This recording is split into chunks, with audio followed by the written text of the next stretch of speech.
51। एक दिन दरबारियों ने राजा के सामने एक साधु को पेश किया और कहा, महाराज, एक कंदरा में तपस्या करते हुए इस महान साधक को हम ले आए हैं। इन्होंने सदाचार का ताबीज़ बनाया है। एक ऐसा ताबीज़ बनाया है जिसको पहनकर व्यक्ति सदाचारी हो जाता है, यानी रिश्वत नहीं लेता, भ्रष्टाचार नहीं करता। तो ऐसे में इस साधु के पास जो ताबीज़ है उसको बनवा लिया जाए और लोगों में बांट दिया जाए, और इसको करने से ज़्यादा खर्च भी नहीं होगा और हमें अपनी व्यवस्था को भी उलट फेर नहीं करना होगा, क्योंकि अगर सारी व्यवस्था उलट पुलट गई तो बड़ी कठिनाई होगी। इसलिए जो चला रहा है उसको चलने दें, सारे उलट फेर करने की कोई आवश्यकता नहीं है। और उन्होंने एक साधु को लाकर पेश कर दिया। वह मंत्रों की से सिद्ध है और उसके बांधने से आदमी एकदम सदाचारी हो जाता है। साधु ने अपने झोले में से एक ताबीज़ निकाल कर राजा को दिया। राजा ने उसे देखा, बोले, हे साधु, इस ताबीज़ के विषय में मुझे विस्तार से बताओ, इससे आदमी सदाचारी कैसे हो जाता है। तब साधु ने समझाया, महाराज, भ्रष्टाचार और सदाचार मनुष्य की आत्मा में होता है, यानी अच्छा और बुरा हम सब के भीतर विद्यमान होता है। कभी हम सदाचारी बन जाते हैं और कभी हम भ्रष्टाचारी। तो दोनों ही चीज़ें हमारी आत्मा में होती हैं, बाहर से नहीं होता। विधाता जब मनुष्य को बनाता है तब किसी की आत्मा में ईमान की कल माने मशीन, ईमान की मशीन फिट कर देता है, और किसी की आत्मा में बेईमानी की, यानी कोई ईमानदारी से अपना काम करता है और कोई बेईमानी से अपना काम करता है।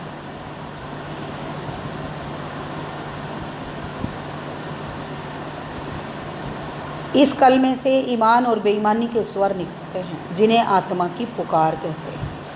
आत्मा की पुकार के अनुसार ही आदमी काम करता है। और यहाँ पर लेखक ने ताबीज़ के द्वारा बेईमान और ईमानदार अथवा बेईमान दोनों के बनने के ढकोसले पर व्यंग्य किया है।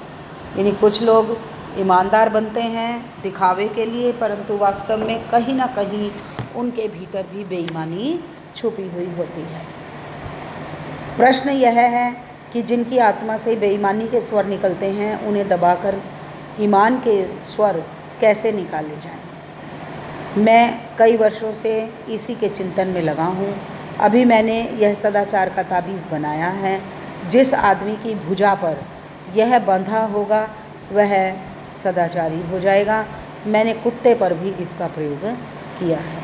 यह ताबीज़ गले में बांध देने से कुत्ता भी रोटी नहीं चुराता। बात यह है कि इस ताबीज़ में से सदाचार के स्वर निकलते हैं, और जब किसी की आत्मा बेईमानी के लिए उसको जोर डालती है, स्वर निकालने लगती है, तब इस ताबीज़ की शक्ति आत्मा का गला घोंट देती है और वह आदमी को ताबीज़ में से ईमान के स्वर सुनाई पड़ते हैं। वह इन स्वरों को आत्मा की पुकार समझकर सदाचार की ओर प्रेरित होता है, और यही इस ताबीज़ का गुण है, महाराज।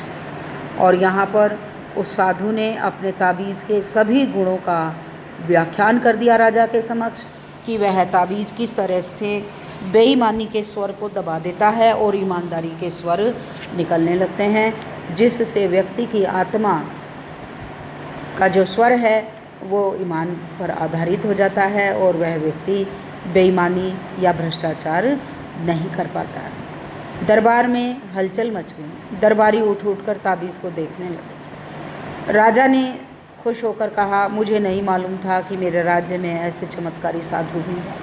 अब राजा प्रसन्न हो गए उस साधु से मिल कर के। महात्मा, हम आपके बहुत आभारी हैं, आपने हमारा संकट हर लिया। हम सर्वव्यापी भ्रष्टाचार से बहुत परेशान थे, मगर हमें लाखों नहीं करोड़ों ताबीज़ चाहिए, क्योंकि जो जनसंख्या है वह बहुत अधिक है, और इतनी अधिक जनसंख्या में थोड़े से ताबीज़ों से कुछ भी होने वाला नहीं। हम राज्य की ओर से ताबीज़ों का कारखाना खोल देते हैं।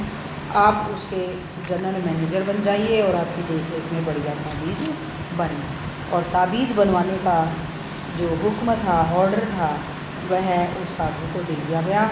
और एक मंत्री ने कहा, महाराज राज्य क्यों झंझट में पड़े, मेरा तो निवेदन है कि साधु बाबा को भी ठेका दे दिया जाए, कि हम झंझट में क्यों पड़े, हम फैक्ट्री क्यों बना करके दें, हम कारखाना क्यों बनाएं, अपितु साधु महाराज अपने आप ही इन ताबीज़ों का निर्माण करें। वे अपनी मंडली से ताबीज़ बनवाकर राज्य को सप्लाई कर लें। राजा को भी यह सुझाव पसंद आया।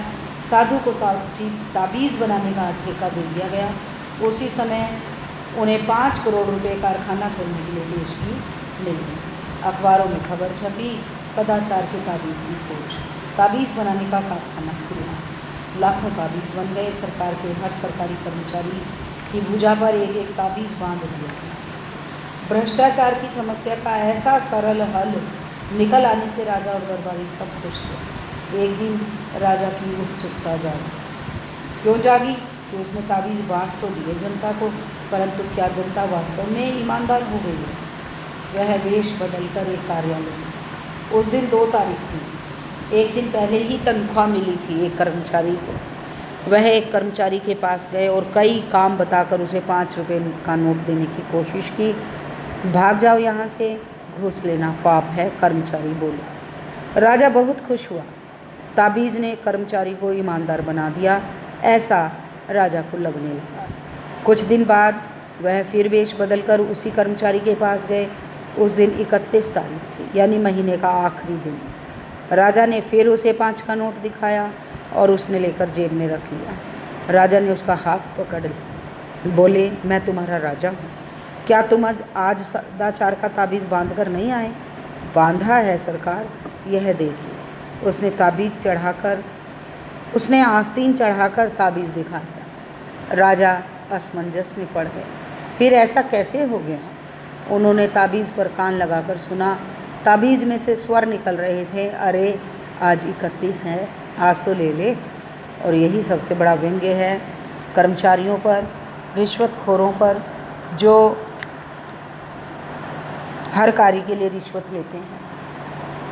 और कहीं ना कहीं सरकार पर भी व्यंग्य है कि एक कर्मचारी को इतनी तनख्वाह नहीं मिल पाती कि वह पूरा जीवन आराम से अपने परिवार का भरण पोषण कर सके।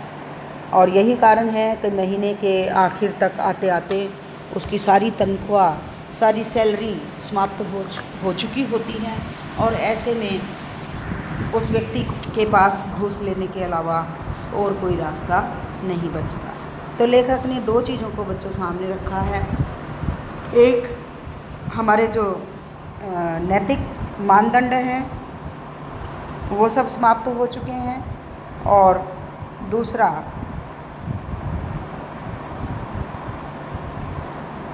नैतिक मूल्य समाप्त हो चुके हैं,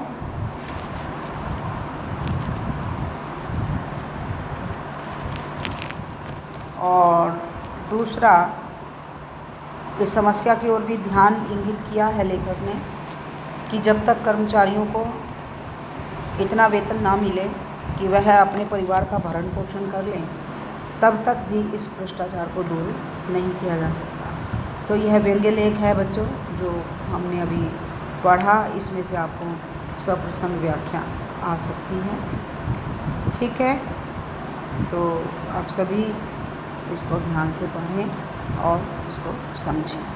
ठीक है, पृष्ठ संख्या 50 की फ़ोटो मैं दोबारा आपको भेजती हूँ, क्योंकि ये थोड़ा सा जाने कैसे ऊपर का हिस्सा पूरा नहीं आया। ठीक है बच्चों, ऑल द बेस्ट।